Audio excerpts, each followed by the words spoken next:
It is the ShopNotes podcast. Welcome, everybody. I'm your host, Phil Huber, joined by the usual cast of suspects, Logan Whitmer, John Doyle, and the hidden meowing of a tuxedo kitten that will make its appearance shortly. This is episode number 249. Closing in on a milestone here at the ShopNotes podcast. We're going to go over some listener comments and feedback. We're going to circle back around to the Red Oak rebrand that we've been pushing so hard and that society demands that we do. We'll also do a quick update on woodworking in America and a few other shop updates that are going on here.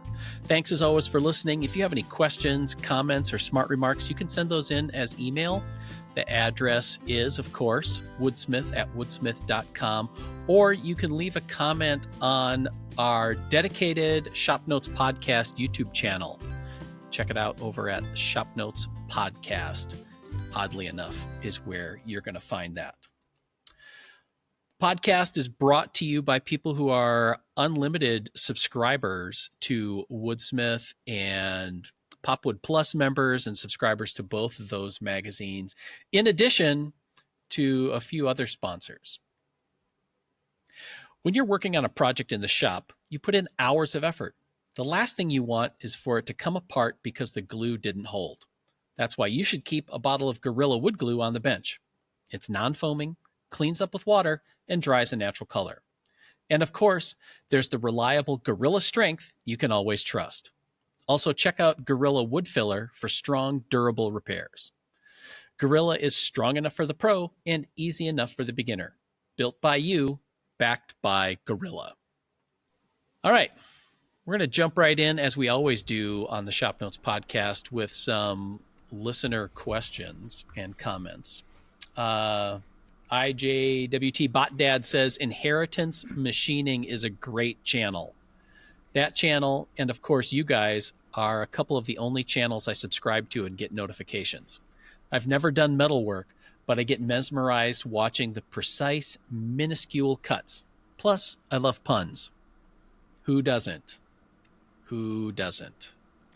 So that Inheritance Machining, he has a really cool thing where, like, his shop's in a building, okay, as most shops are, right? But it is like the side of a building or like a portion of the building, and he has a giant removable wall, which is pretty awesome. So it's like every time he gets a new piece of equipment, he's like, "Oh, gotta take down the wall." So it's like pulling, I don't know, screws out and stuff in this entire section of wall. It's like a freezer panel. It just pops out and you can wheel whatever machine's in. It's pretty sweet. I kind of love that. That's a great idea. Puppy Doc says, I once made a pen out of a branch of Russian olive and oak. I gave it to a boss I truly respected. Told him the oak represented the great strength he had shown in restraint from causing bodily harm, and the olive represented his peacekeeping skills. Woodworking in America was fantastic. The new venue was a huge improvement. The presenters were informative and entertaining. I can't wait for next year. There you go. Yep. I think we got to give a shout out to Puppy Doc Bob for endowing us with a fridge full of cheese and root beer and soda. Yep. And beer, yeah. Yeah. It should be good for a while. It is quite lovely having somebody that can come out from behind the cheese curtain and get us fixed up with Sprecker's root beer and then also a lot of cheese. Yeah, heck yes. He knows the way to our hearts. Yep. Straight through our arteries. Yep. Unjay6 says, at the beginning and end, sponsored by Gorilla Wood Glue, and in the middle, Tight Bond is the sponsor.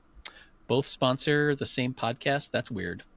IJWT Bot Dad says, it must have been a sticky situation coordinating that. Yes. Yes, it is.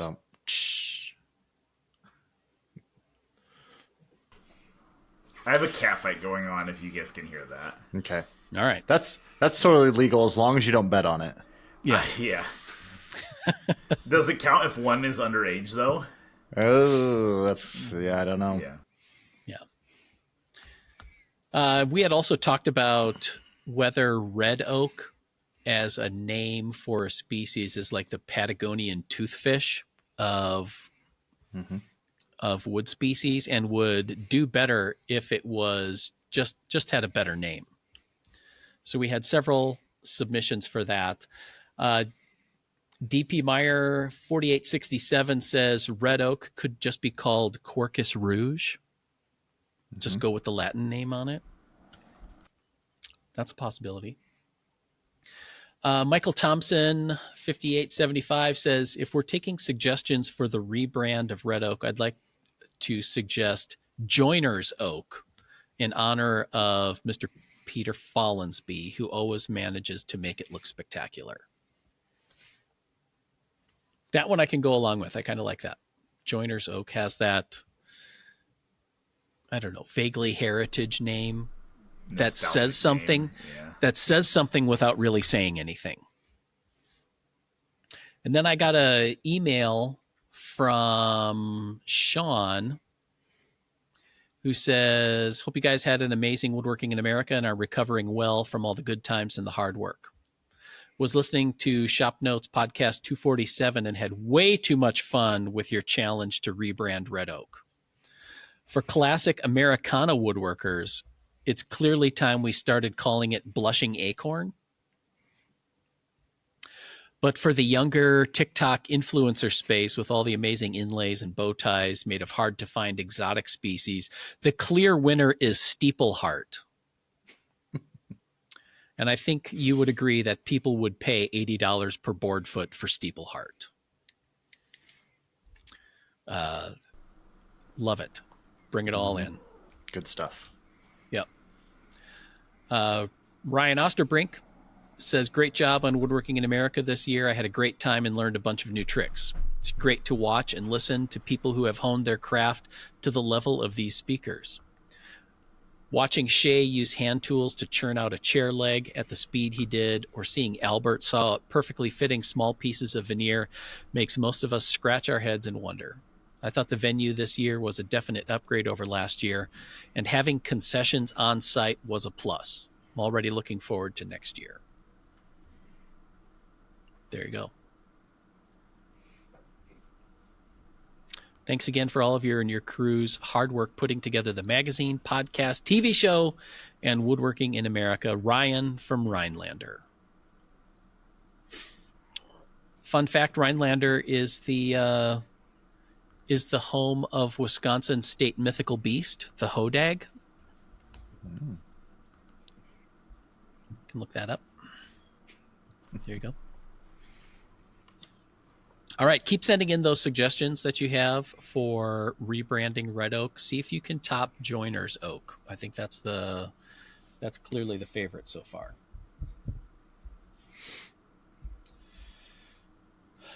All right, you guys have any thoughts? Concluding remarks to summarize Woodworking in America. It's like a little over a week in the rearview mirror for us here. So the trauma of it is largely past for us. Mm-hmm. And now we're just left with the memories.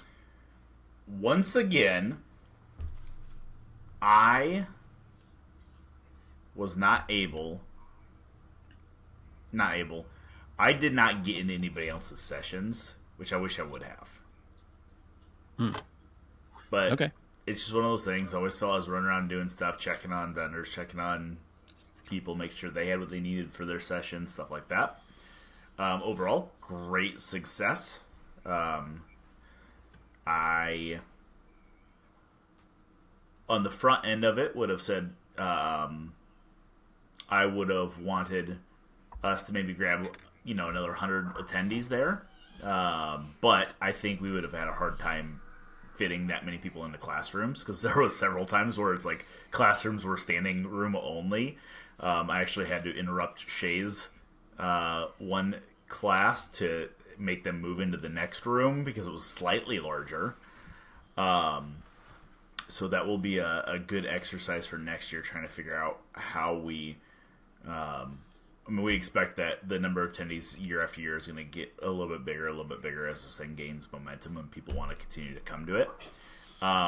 So figuring out exactly how we're going to make the classrooms work with that number of people, whether that's breaking out into another building, using classrooms in another building, maybe.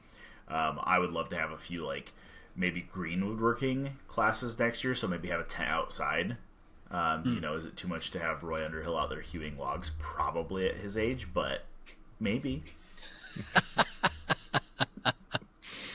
Or maybe we can finally lure Pete Follansbee here. Yeah. Yep. And he could do that. So. Yeah. Yeah, I think if we were going to have more people, we'd have to take the partitions out of the class and only have 2 classrooms instead of 4. And then, like you said, either set up a tent outside or set up spaces in the vendor area somehow to expand that. So, but good problems to have. Yeah. John, you were kind of camped out in at the registration table headquarters right there. How was the event from your perspective? A lot of positive feedback, kind of echoing what the one person that wrote in said, that upgrade to the event space. We had plenty of room. It was very convenient to get to parking, food on site and around the area.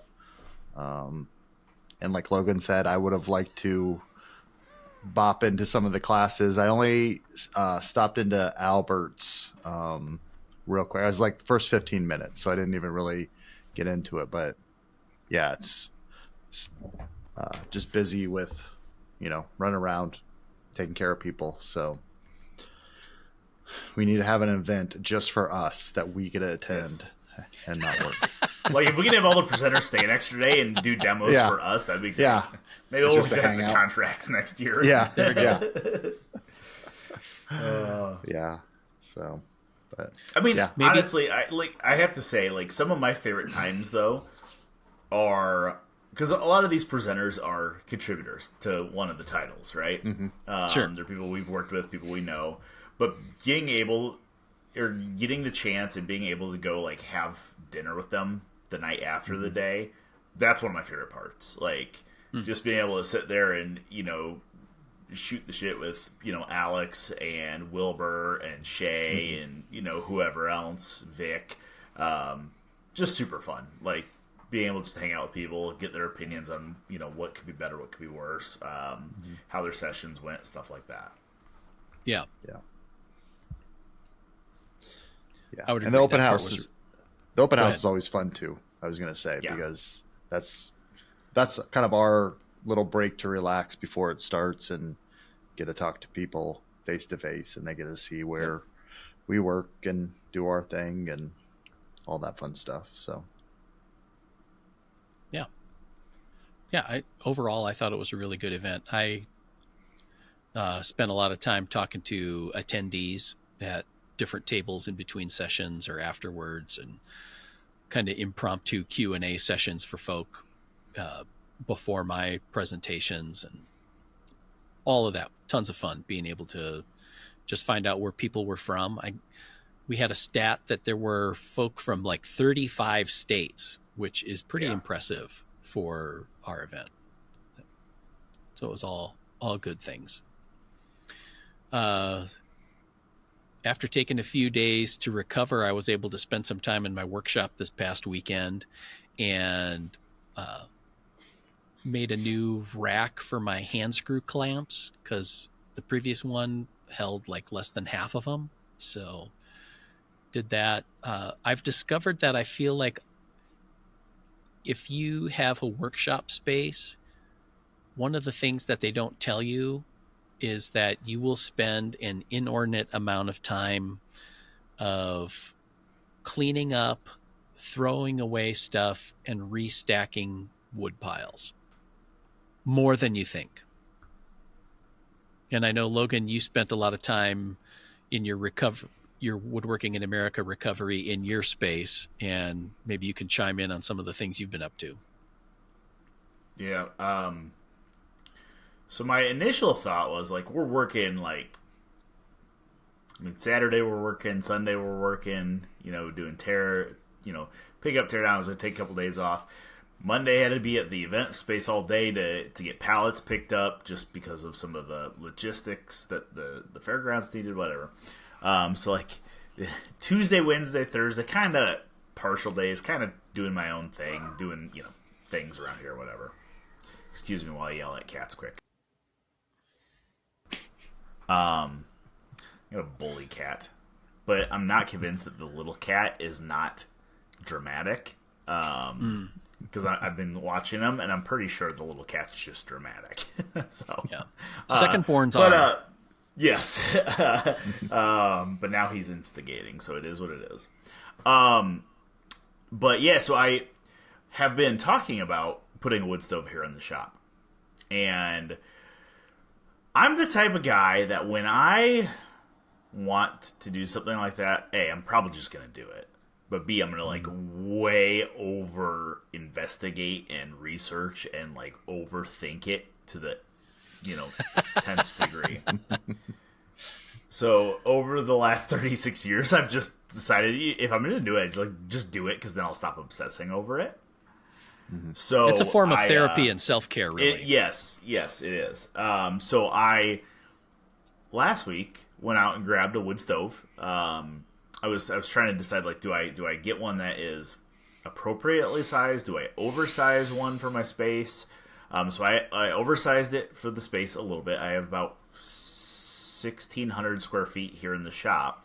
I bought one that's rated for 2,000 square feet, knowing that I have high ceilings. So, I have a little bit of extra heat burden here. By the way, because I just picked him up. That's the new shop cat. Mm-hmm. His name's Notch because of his cleft palate, in case anybody's wondering. He has kind of that little skull look to him. He's a little turd.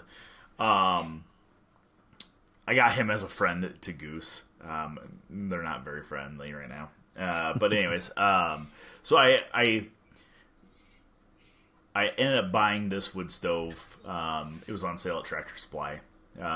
Little oversized. Got it into the shop and decided where it was going to go, which is ultimately the corner where my radial arm drill press was. So a lot of what I was doing last week was moving stuff. I mean, it's like trying to situate this where it's going to go. Moving the radial arm drill press, where's that going to go? And then kind of some deep self-reflection on like, does it make sense? Yeah, I feel like there's one of those Logan deep self-reflections every podcast. But it's like, do I keep my metalworking stuff here in the shop, or do I move that into my garage? Because my garage that's attached to our house is 3 stalls. We only use 1 stall. The single stall is right now just full of lumber and welders. So it's like half the metalworking stuff's in there already. I have a couple welders in there. So I also have the power there. I have 220 that runs through that single stall into the basement shop. So it's like I have the power. Does it make sense to move the metalworking stuff, meaning the vertical mill, the metal lathe, and like the arbor press and the tool cabinet into that single stall? And that then frees up a lot of room. And I will move that radial arm drill press in there too. So that kind of positions a lot of the metalworking stuff at the house, frees up some space here, gives me a little bit more room because I am so sick of listening to our video crew complain about how much crap I have in my shop. It is valid. But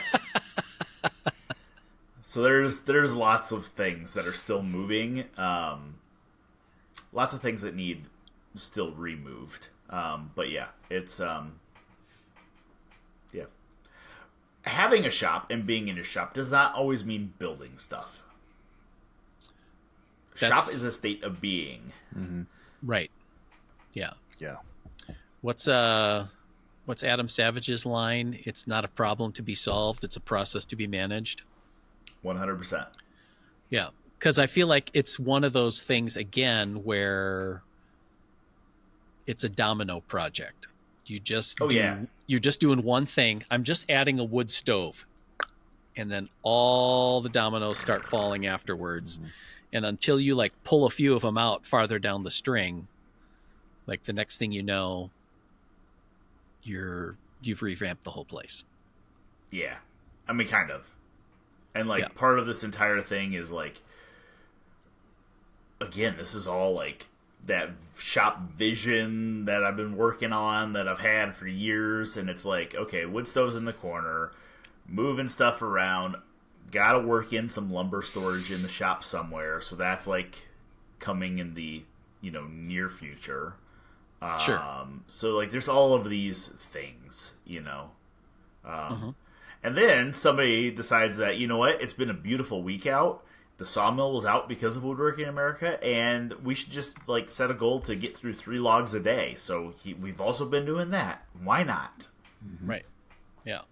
So. Which we started talking about a little bit before we hit record here on this episode is, to be fair to yourself, prior to Woodworking in America is not what I would call sawmilling weather.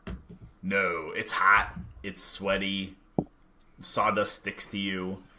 I mean, it's just been one of those things, And to be honest with you, I've had a problem with this sawmill, and I've been fighting it. And it popped up last year, before winter.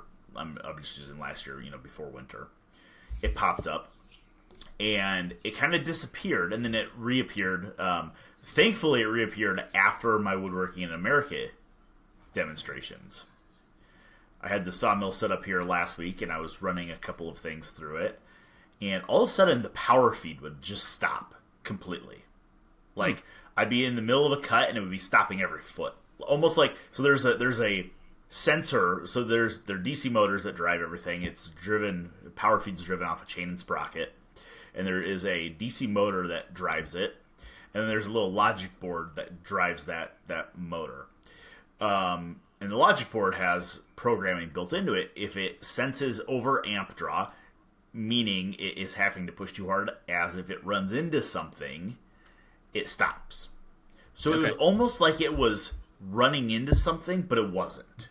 Like if you bump, if there's a limb sticking out and you bump into it with the saw head, it will stop, and it will not allow you to just try to power through it. There's a threshold there.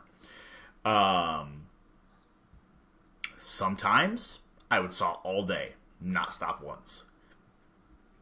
Sometimes, like 2 days ago, must have been Saturday night afternoon, my neighbor actually wandered over because he saw me out sawing, and he was standing there talking to me, and this thing's stopping every 6 inches. I am like, what the heck? And I had emailed Hartville Hardware, like, hey, I don't know if Logasol has seen this. I know this has to be something stupid. Like the sawmill's brand new. It's built fantastically. Like, something here is going on. Like, something's going on. I had tried to spray all the connectors with lithium grease, like everything. Nothing was helping. And actually, yesterday morning, it got to a point where, must have been yesterday morning, got to a point where I couldn't even get the head to move. Like, usually I can get it to, like, come back towards me, no problem. Huh. But it was the forward feed that was always the issue. It would never stop on the way back. So I get to the end of the log, raise the head up, and then bring it back, no problem. And I was just beating my head against this. Long story, even longer. Charged the batteries, that didn't do it. I actually replaced the battery because my battery did go bad. But I finally pulled all the covers off, and I was looking at it, and one of the logic boards had an error code flashing. Oh. And I could not come up with what the error code was. There's a USB port on it where you can plug a computer in to read the diagnostics.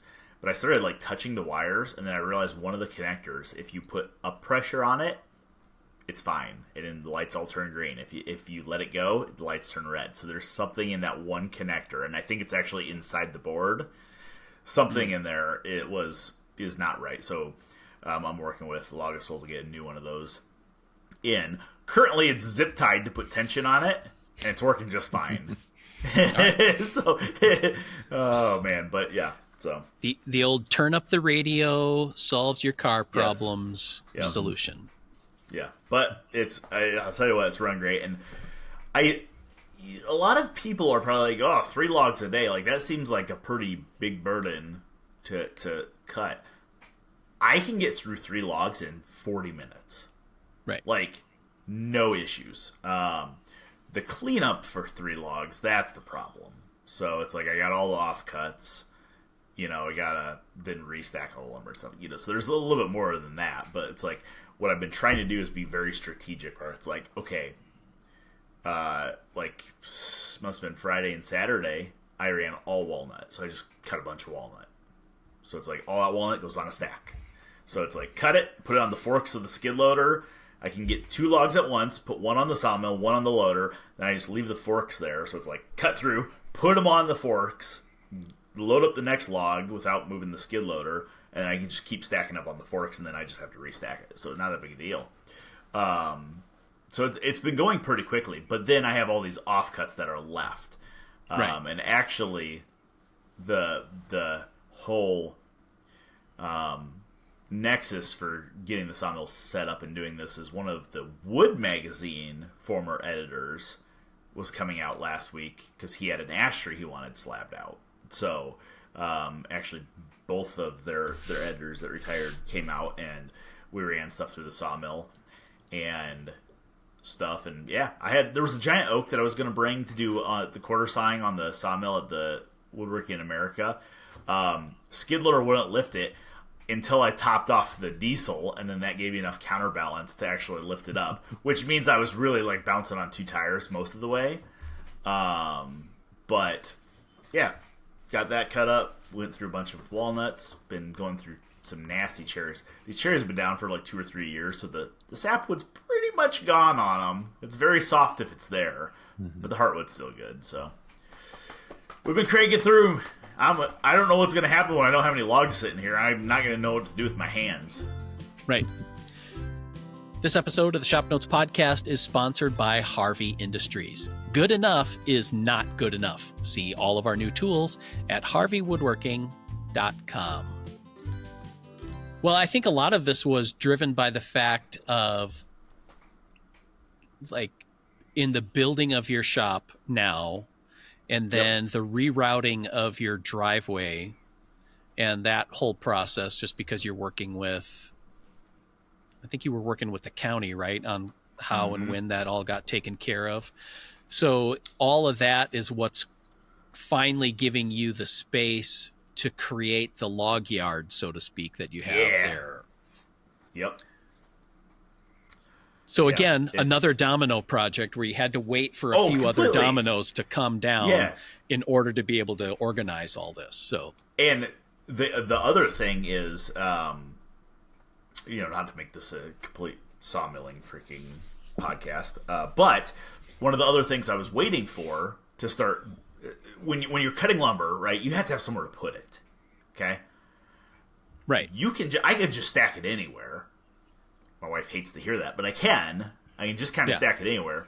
But if you're not stacking it on level ground, you're basically steam bending all of this material into whatever shape it's laying on.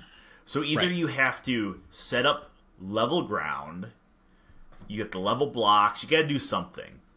So for the longest time, I was always looking for what are called hog slats. Okay? Hog slats are used in hog confinement facilities. They are precast concrete pads that are 4 foot wide, 4 inches thick, and 10 feet long. Okay, and this is what they build hog confinement facilities out of, and it's the floors on them. And they sit on ribs and stuff. Like there's this whole thing, right?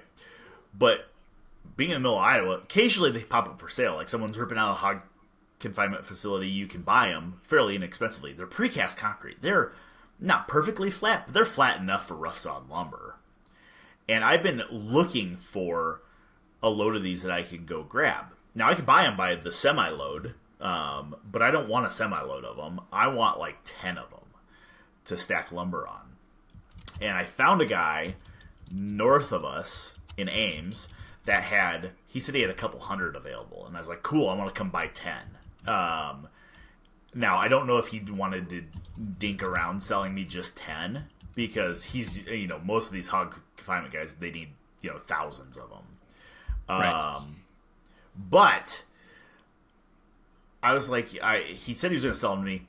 This was all last week. I was kind of waiting on a response on when I could go and get them, because I had Bobby Three Fingers' trailer, and I was like, well, his trailer is heavier duty than mine is, plus it has a floor on it. Mine does not. Never heard back from the guy. So I took a shot in the dark, put it on my local Runnels Facebook page, like, hey, what's the odds that somebody has some of these? And one guy was like, I got some. So I went and grabbed those on Saturday morning. So I grabbed these concrete hog slats. I grabbed 10 of them. They're 1,400 pounds a piece. They're pretty heavy. But that is now what I'm stacking lumber on. So it's like, now I got the space, got a little bit of time, got the sawmill set up, got the place to put the lumber. Things are starting to fall in line. I love it. Other projects are still there. Right. Those other projects are not going away, but my log projects are going away. So, pretty cool. John, all this reminds me of something that you had started several years ago, of a little cleanup challenge that you had done. Oh, yeah. The like 1 month cleanup challenge, where you had to get rid of or deal with whatever number day it is. One more thing each day. Yeah. So you start getting rid of one thing on the first of the month. You have to get rid of two things on the second, and on and on. And it ends up being like 400 different things by the end of the month total. So yeah, it feels like maybe as we close out the year, we're halfway through, back half of October here, somewhere in the November, December timeframe, we need to do a ShopNotes podcast cleanup challenge for all the listeners, the tens of listeners that we have here that would be willing to jump in on this and figure out what to do. Because when you start saying it that way, I think even when you were talking about it, John, like the prospect of getting like into the 20s from the outset felt probably a little intimidating for you. Yeah. Yeah, because it's like, do I have 20 things? But sometimes it's just like a chewed up pencil, or 3 dull drill bits, or, a bag of hardware, or, it can be a bucket of old screws that you're never going to use, or a coffee can, or yeah. Just I think odds and also ends. there's a inertia too, like by starting with like 1 and then 2, like by the time you start getting into it, you're like, yeah, man, what else can we throw away? Right. Yeah. And that's what it takes sometimes, is like, you don't want to get rid of anything, and then you start doing it, and it's like, yeah, I'm really making progress here. Let's, keep this going. So, and like you said, I think there's 2 good times to do it, is like at kind of the end of the year, as you're bundling up the shop for winter and need to bring everything in, and organizing outdoor stuff as it comes in, or spring as you're kind of getting back out into the shop after the cold weather. So, Yeah. but yeah. Really cool. So, Logan, just to circle back on this for a moment, have you come to a decision on the metalworking stuff? Is it going in the garage? Not fully. I haven't. Okay. Because where I was going with this is like knowing what you wanted your shop to be when you started this whole journey. Yep. It feels like it was, part of the vision was to have this like one central place that you could do all kinds of creative expression in it. Yeah.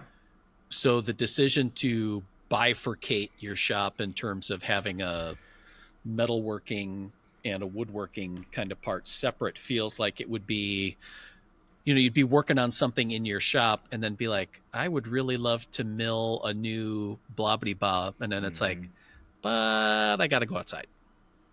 Yeah. See, I don't feel like that's going to be that big a deal to me. I feel like I gain more I don't like clutter. I do not like clutter. As much as, like, you know, our video crew likes to give me crap for how much equipment I have in my shop. Generally, it's not cluttery. It's just big equipment. Yeah. So, like, I feel like I'm going to gain more by not having that here than I am in the inconvenience of having to go over there. Okay. I mean, to a certain extent, do you feel like what you're doing now is like you have to live with an arrangement for a while to figure out whether it's right? Oh, 100%. Yeah, oh, yeah, you do. Like, and that's why I have continuously moved stuff around. It's like you have to live with it for a while to figure out exactly what you need. That's why, like, somehow our running joke was always that John was the adopter of abandoned carts. Like, you know, what I am now doing with cats, I guess. John used to do that with carts. Yep. And somehow I also became the adopter of carts. So now I'm like, I have way more carts than I need. They seemed like a great idea until I have nowhere to park them. And now they're just not a good idea. So it's like, yeah, you have to set it up, use it, figure out exactly how you need it. I mean, we're talking about a shop, but I feel like it's the same way with my wife and I said the same thing with our house. Like, we built our house. She doesn't think this way as much as I do, but I'm like, okay, now that we've lived in our house for almost 10 years, like, I know what I would do different. You know, house is a whole lot harder to change than the shop is, where it's just a reorganization. Right. But yeah, I mean, it's. I think the correct term is continuous improvement. Mm-hmm. There you go. I think of it as like maximum strength shop. Like, you should figure out how much shop will kill you, and then you got to back it off a little. Yes. And that's the correct amount of shop. Right. Yep. I mean, because John, you did collect quite a few shop carts, and you still have some, but you've also released some of those back to the universe. Yep. Redistributed them to Yeah. others, and they found good homes. But yeah. So I have the correct amount right now. Yeah. So, and the sentiment to have shop carts is a noble one in the sense that it gives you flexibility to rearrange space. Because even in my super tiny shop, I've thought, you know what I need is maybe a cart. And I've looked at I got one for you, Phil. And I've got my eye on several different plans for once, and then it's like, I don't have room to roll around anything in my space. Yeah. So it's really just going to be a stand. Just coincidentally, the legs are wheels. Yeah. yeah. Well, and that's kind of the problem that I'm having is it's like I love when I have a cart in the shop because I think in the shop right now I have 2 carts. I have one that has the panther router on it, and that's where that lives. So that, in essence, is just that's the tool. It's the stand. It's not a cart, a usable cart. And then I have one other in here that is currently empty because I'm trying to clear it out. But I like having a cart in here that I could put parts on and move it from the jointer to the planer. Sure. Or planer to the table saw. Or workbench to the drill press. Like, that way I'm not carrying stacks of parts. I can just put them all there and roll it around. Mm-hmm. The problem is, those tend to be fairly large, and I don't know. I like the sentiment of it. I just don't know that I like the functionality of it in my shop as it sits. Yeah. Yeah, if you want a cart for that purpose where it's like you can take stuff on and move on, it almost needs to like nest into something else, or it will become a stand or just a place that gets stuff stacked up on or whatnot. But yeah. Yeah. I like that idea of, so I have a outfeed table that needs to be built here sometime soon. Maybe one of the lowers is a cart that rolls out from underneath it as a shop cart. That might be a good way to do it. Have a little corral underneath for the shop cart. There you go. I don't know. All right, so there's the discussion question is, where do you stand on shop carts? What do you have for carts in your shop, and how have you put them to work? I mean, I have, to be fair, 4 carts in my shop right now when I think about it. My main tool cabinet is on wheels. My hardware storage cabinet is on wheels. I have a little power tool storage cabinet and planer cart, and really only the planer cart is the one that moves, because I kind of keep it parked off to the side, and when I need to use the planer, then I bring it out into the main part of the shop. The other ones really are only on wheels so that I can move them around to sweep under them when it's time to clean up the shop a little bit. So would love to hear people's thoughts on how that works in your workshop. I think the last thing, Logan, you had mentioned you have now tied a bow on the saga of the Moac jointer because you got a electrical box upgrade for that. Heck yes, I did. So my planer and my jointer sit right next to each other. Each one is running off of a VFD, variable frequency drive, because they're 3-phase. The VFD for the planer was mounted to the back outfeed side on the base, right in line where boards would fall as they exit the planer and smash the VFD. Done it several times. The VFD for the Moac was kind of attached to the back half-heartedly because I knew I was going to change it, but it never had an on-off switch. You had to walk around the back of the machine, turn it on with the VFD, walk around the front, turn it off, or walk around the back to turn it off again. Super annoying, not convenient, not safe either. You could not reach the off button from the operator position. I bought an electrical cabinet, which is just a steel locker, basically. That's, I don't know, a foot deep by a foot and a half wide by 2 feet tall. And I mounted it some unistrut so it stands up on the ground. And there's a plug that comes out of it. So now that little electrical box has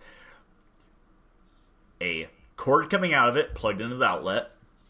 That cord feeds both VFDs. And then there's flex conduit coming out of... There is one flex conduit coming out of it going to the Moac, one flex conduit coming out of it going to the planer. And I installed an on-off button for the Moac. Nice. I'm going to embarrass myself here. I was helping a friend move 2 weeks ago. He had a couple of big toolboxes. He's like, hey, if you want these really nice toolboxes, they're giant.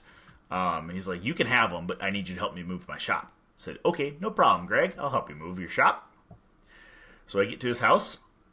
He had a big Penske truck rented with a lift gate, and we're moving his shop. He paid movers to move his entire house, but like the big stuff, table saw, drill press, bandsaw, jointer, planer, workbench, all this stuff, had to go in the Penske truck. Okay, cool. I dropped his jointer off the lift gate. Kind of. It was a Steel City, okay? Okay. So the Steel City with a granite fence.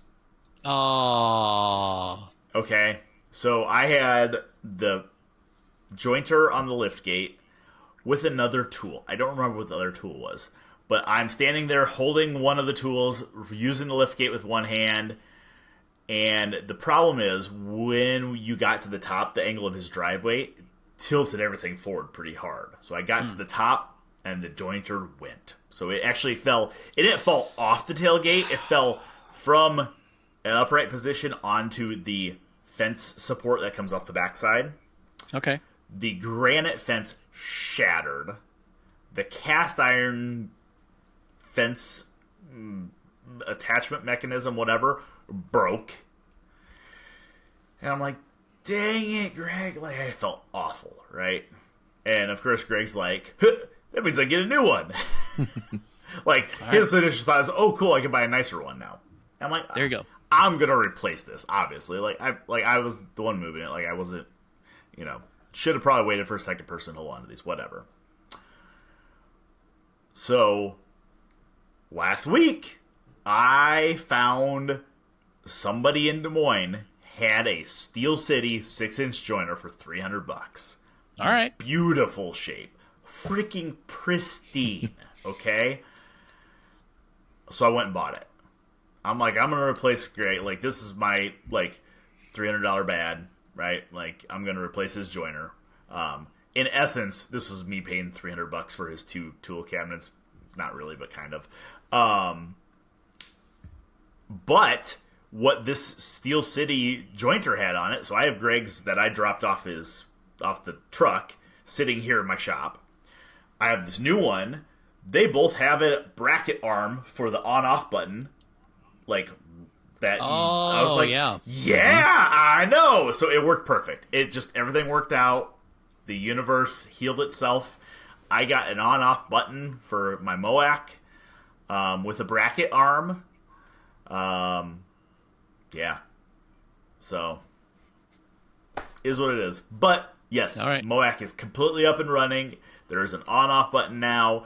The electrical's all done. My electrician signed off on it. Perfect. Love it.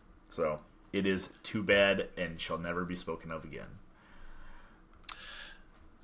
All right. On that note, we're going to wrap up this episode of the Shop Notes podcast. Don't forget to check out the show notes page. We'll put a couple of photos up of what's all going on there, plus a little adorable cat squee of Notch, the new shop cat, and Goose's little brother. Thanks for listening. If you have any questions, comments, or smart remarks, you can send them to us in an email, woodsmith@woodsmith.com, or leave them in the comments section on our YouTube channel, Shop Notes Podcast. Thanks for listening, everybody. We gone. When you're working on a project, you put in hours of effort. The last thing you want is for it to come apart because the glue didn't hold. That's why you should keep a bottle of Gorilla Wood Glue on the bench. It's non-foaming, dries a natural color, and of course, it's Gorilla Strong. Built by you, backed by Gorilla.